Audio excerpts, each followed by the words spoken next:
أيها المسلمون في كل مكان، عذرا وآسف على إزعاجكم، أعلم أنكم منشغلون. هذا المشهد أحبتي تاهت بها الطريق على أحد الحواجز. ماذا صنع لها الصهاينة واليهود؟ أعدموها على الهواء مباشرة.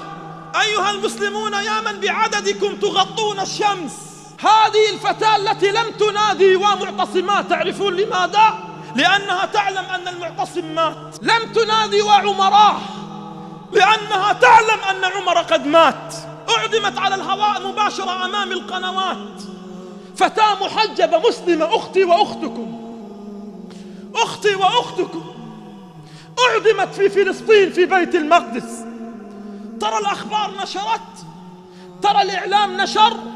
والله لو كانت هذه الفتاة فنانة، لو كانت هذه الفتاة التي أعدمت فنانة لقامت الدنيا ولم تقعد. وأسفاه، ألا قبح الله جيوش العرب، ألا قبح الله أسلحة العرب التي صديت، ألا قبح الله تيجان الملوك، ألا قبح الله تيجان الحكام. لقد أسمعت ولو ناديت حيا، ولكن لا حياة لمن تنادي، لا حياة لمن تنادي. لا تقرأوا عليها الفاتحة، اقرأوا الفاتحة علينا نحن، اقرأوا الفاتحة على أمة تعدادها 1.5 مليار.